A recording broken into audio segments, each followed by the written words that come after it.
Faustine Bollaert, cette triste annonce. Faustine Bollaert est de retour pour une nouvelle édition de l'émission. Ça commence aujourd'hui ce mardi 19 novembre 2024, en début d'après-midi sur l'antenne de France 2. Ce numéro sera consacré à la descente aux enfers vécue par certains témoins à la suite d'une consommation de drogue.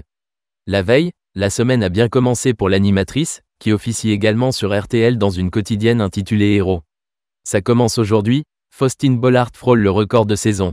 Le premier épisode du programme quotidien a captivé 1,08 million de personnes ce lundi 18 novembre 2024 sur l'antenne de France 2, entre 14h et 14h58, soit 14,5% de part de marché auprès des 4 ans et plus.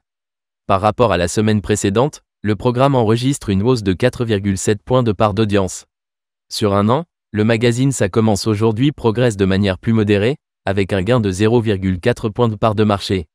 Le second volet, spécial justice et diffusé il y a quelques jours, a également bien performé avec une audience moyenne de 897 000 personnes entre 15h08 et 16h07, soit 14,8% du public âgé de 4 ans et plus.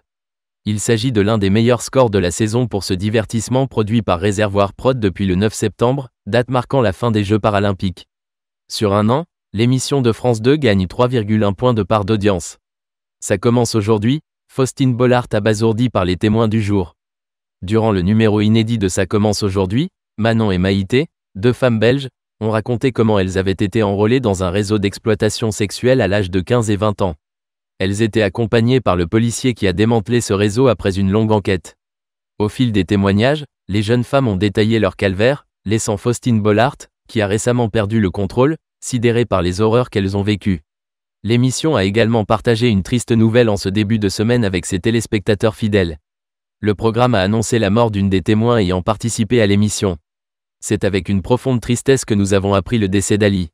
Ali était venue en septembre 2023 nous raconter pourquoi elle avait décidé de renoncer à ses droits parentaux. Elle portait un message fort et si rare, celui du regret maternel. Nous pensons à ses proches, a-t-on pu lire sur les réseaux sociaux. De nombreux internautes attachés à cette émission quotidienne se sont souvenus de cette histoire poignante d'Ali. J'espère qu'elle sera plus en paix là où elle est, a commenté l'un d'entre eux, partageant leur peine avec les autres fidèles de la quotidienne de Faustine Bollaert.